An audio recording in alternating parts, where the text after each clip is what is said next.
您好，欢迎来听花儿。我不是专家，但喜欢花儿又爱说。我把养花过程中的实践、观察、思考与分析说给您听。期待您的留言，我们一起交流，一起探讨，更是一起开心。今天我们来说蝴蝶兰的水培吧，好久没有涉及这个话题了。先来说一下水培的具体方法以及可能会遇到的问题，最后再看几个动作有点变形的水培，就是也可以认为是水培，但是和前面说到的水培又有点不太一样。在说具体的方法之前，我们先来弄清一个问题，就是蝴蝶兰它到底需要什么，尤其是它的根儿到底需要什么。蝴蝶兰的根的基本要求是水、养分、空气和光，其中水、养分、空气是必须的，光实在没有呢，它也可以将就，当然有光还是比没有光更好。对空气的需求，一方面是因为根要呼吸，需要氧气，另一方面如果根部不够透气，比较容易滋生细菌，所以根部对透气的要求还是比较高的。蝴蝶兰是附生植物，它的根都是气生根，从生理构造上来说，它的根更适合在空气中吸收养分和水分，而不是在普通的土壤中吸收。这些都告诉我们水培是可行的。其实如果空气湿度够，不用水就这么搁在空杯子里都可以，但我们大多数地方空气湿度都不太够，所以我们在下面放点水，这就是我们说的水培。一方面有一些根可以直接在水里吸收，还有一部分根在水面之上，相对来讲空气湿度是会比没有水更高一些。所以杯底存的水就有两个作用，一个是给接触到的根直接提供水分养分，给没有接触到的根提供水汽，制造一个小的湿润的环境。水培既然是以水作为质料，就涉及到一个放多少水的问题，也就是确定水位，这个要根据前面讲的根的需求、水的作用，再考虑到我们的环境以及能够花多少时间照顾花。可以这么认为，从几乎不放水到几乎放满水之间的各个水位水平都是可以的。最常见的水位水平大致像这个样子，大概占个1/4左右吧，不超过1/2就好。这个水位水平基本上已经满足了它的生长需求，对于我们养护者来说也很方便。如果时间充裕，经常给它换水也不影响什么。如果实在是太忙，这点水抵挡几个星期也是可以的。我们就把这个水位和略微高一点的这个水位叫做常见水位吧，也可以叫做省心水位。再看两种特殊水位，这个是几乎没有水。这个水位使用的情况是这样的，如果空气特别的湿，可以像这样让根全部裸露在空气当中。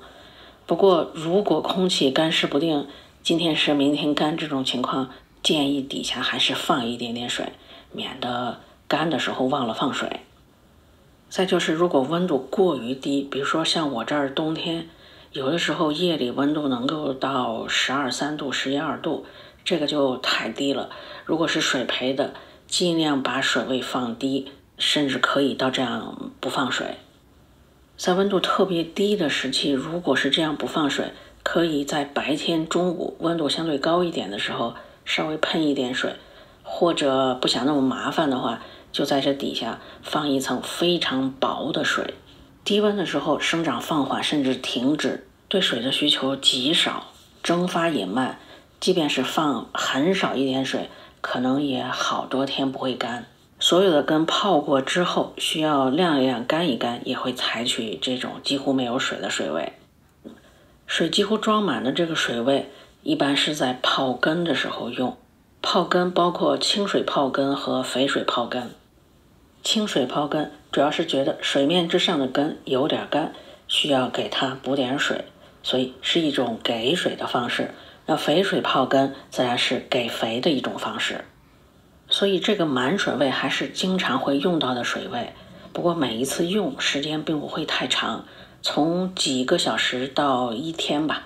实在是忘了泡2天3天可能也行，但如果再多1个星期几个星期可能会把根泡坏吧。还记得我前面曾经说过，水位还跟养花的时间有些关系吗？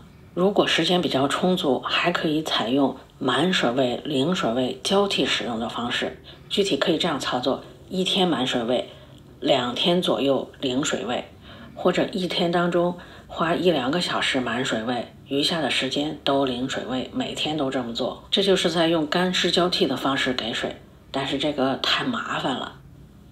所以一般来说，我们水培还是使用常见水位，特殊水位只在特殊情况下使用。常见水位虽然我叫它是省心水位，但是也不能完全不管，还是要每隔一段时间把水换一换，清洁一下容器。清洗过容器之后，保持零水位1天到2天，也就是之前说的裸根。每隔一段时间裸根一次，对蝴蝶兰的健康是很有帮助的。如果太长时间不给它换水，不给它裸根，根系会不太好。比如我这个根其实就不太好，原因肯定是我的疏忽，就是比较长时间没有给它换水。但好在水培这个方式还是比较好，即便我疏于照顾，它依然是年年开花。这就是那棵黄金豹，从18年开始到现在一直水培，从来没有换过其他方式。水培的如果能够做到经常干湿交替给水，根会长得非常漂亮。我当初刚开始水培的时候，每周换一次水，裸根1到2天，那会儿的根就可以非常漂亮。后来花儿多事儿多，忙不过来，好多水培的都改成只要盆栽了。不过我依然觉得，如果花不是特别多，时间比较充足的话，水培不失为一种比较好的方式。水培比较直观，能够看到根。给水的问题比较好掌握，给肥也不难，大致上有2种给肥的方式。一种方式就是满水位泡肥水，另外一种方式就是常见水位往里面滴肥水。滴肥水的方法可以比较频繁，每天或者每隔几天给一点都可以。大约1周以后把水换掉，重新换上清水，然后可以再继续这么滴。这2种给肥的方法都可以。在生长旺季，如果泡肥水，大概1周或者2周泡一次就可以。通常在花期或者温度特别低的时候不泡肥水，因为通常花期或者低温的时候是会停肥或者是少肥，所以通常就不泡肥水了。如果觉得有必要，可以稍稍低一点，这样肥也比较少。如果护理得当，水培的很少会烂根，但也还是有。烂根大概有2种情况，一种是在入水初期，就是比方说从植料转换成水培的过程当中，可能有些根被伤到了，或者其他什么原因导致的不能适应水培，烂掉。这个过了适应期，一般也就没事了。那还有一种烂根是在已经水培了一段时间之后烂根，那这个也有2种情况。一种情况可能是因为养护不当，比方说没有经常换水；还有一种情况算是正常的放弃吧，比方说这棵它的根下面嘛有一节很长的黑黑的茎，这个茎上本来都是长满根的，但是随着它一年一年的往上长，下面的根有一部分就老去了。这种情况跟水培倒是没什么关系，其他栽种方式也会有这样的情况。这种茎越长，说明这个花的年龄越大，这也是判别它年龄的一个方式吧。遇到有少量烂根，但是整个植株看上去很精神，长得还不错，就不用担心。比如说这个还出了花芽了呢。水培这种方式，如果说有什么缺点的话，我觉得最大的缺点就是需要经常清洗容器，不然容器壁上就容易结垢长绿藻，根还有可能长到容器壁上，我这个就粘到杯子上了，这下就更不好清洗了。